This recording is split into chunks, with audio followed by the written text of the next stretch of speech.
We start with one of the most severe humanitarian crises anywhere in the world right now. We have an extended report tonight from Somalia, where hundreds of thousands of people, many trapped by conflict, are facing extreme hunger and death after the worst drought in 40 years. Now, the Republic of Somalia, here in the Horn of Africa and the eastern part of the continent, has a long history of droughts. But the climate shocks are becoming more frequent and they're leaving less time to recover and to prepare for the next. The situation is made much worse by the presence of Shabab insurgents. They control quite a few parts of the country and they are making humanitarian work pretty much impossible.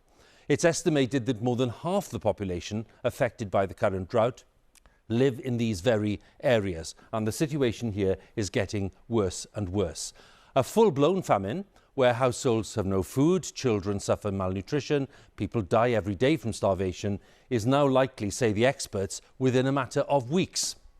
Our Africa correspondent Andrew Harding reported on Somalia's last famine back in 2011, in which 250,000 people died.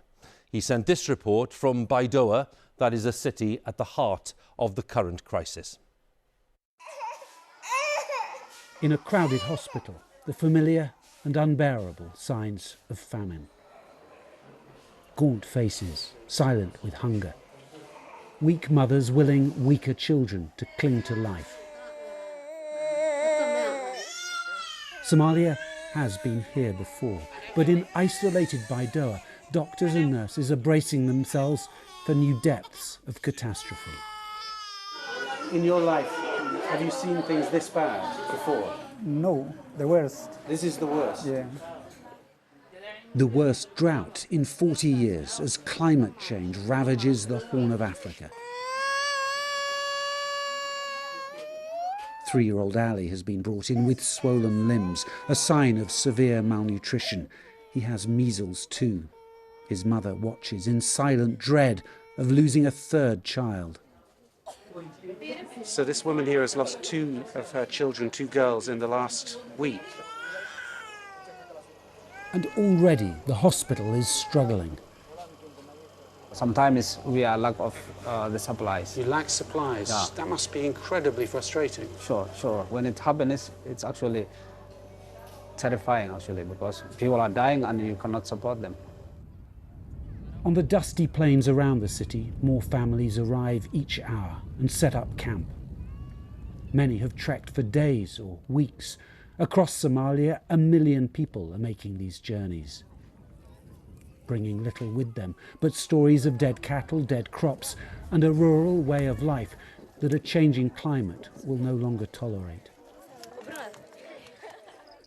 Fatima walked for a fortnight to get here. She carried her 3-year-old for days, but the child died of hunger on the journey. We had to leave her by the roadside, she says. We had no strength to bury her. We could hear the hyenas closing in. Officially, no famine has been declared yet here in Somalia, but today, right now, 300,000 people are living in famine conditions, with another 2 million on the brink of famine.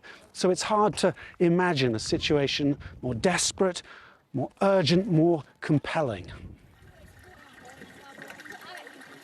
There is help arriving here in Baidoa and plans for much more, but it's too slow.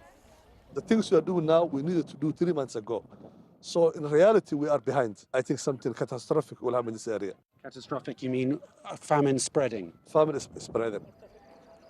But drought is not the only challenge. Somalia is at war, a long fight against a formidable Islamist insurgency. There's fighting going on today just down the road from here. It's part of a conflict that's been devastating Somalia for the past 3 decades. And of course, in a situation of drought, it means getting access to rural communities is not only much more dangerous and more expensive, it's also sometimes simply impossible.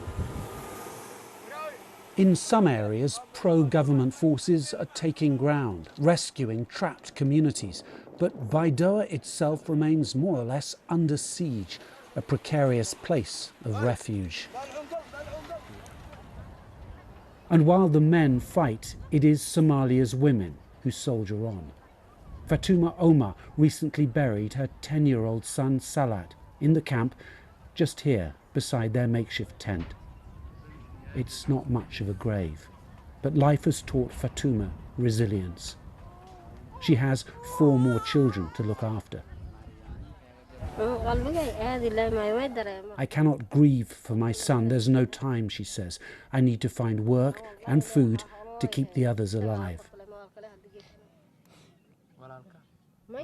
Listening to her is 11-year-old Diro. But the mention of his favourite brother is too much for him.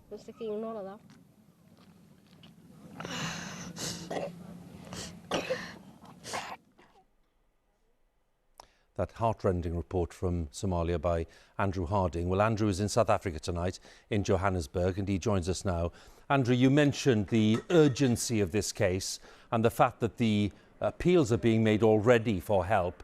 What can you say tonight about the state of the humanitarian aid? Well, the key question, of course, is if and when a famine is declared, because, of course, that triggers a huge international response. And there's been a tendency in the past for famine to be declared too late. You mentioned 2011 and Somalia's last famine. Well, it turned out that half of those who died during the course of that period died before a famine was declared. The encouraging news, though, is that Somalia has changed since then. For instance, every family basically has a mobile phone now, and the family you saw at the end there struggling, but they have a phone, and they're now getting cash from British, from other charities, from the United Nations directly to them. It gives them power, it gives them a sense of control over their lives, and it's much more efficient in terms of aid delivery. You touched on these in your report, but tell us a little more then tonight about the factors that have come together again to produce this crisis. Well, people talk, of course, about the war in Ukraine pushing up prices. That's certainly an issue. We mentioned there the conflict in Somalia. It's a war that's been going on in different guises for 30 years. And of course, that plays its part too. A very fragile country, Somalia. But fundamentally now, this is not just about drought. It's about climate change. And it's about now looking forward, finding ways for weak states like Somalia and across the region to build resilience, to access international funds. There's money available, but to find ways to shore up communities and to protect people as they're trying to cling on to their old ways of life, but also as they move under huge pressure now towards the cities, towards the towns, to make life there livable too. Andrew, many thanks again. Andrew Harding there with the latest thoughts on the crisis in Somalia. Andrew there for us in Johannesburg tonight. For more updates, news and analysis from Andrew and colleagues, you can go and have a look at BBC Online, where there are latest reports plus analysis for you. Or, of course, you can switch and go to the BBC News app on your mobile devices, and you'll see all the links there as well.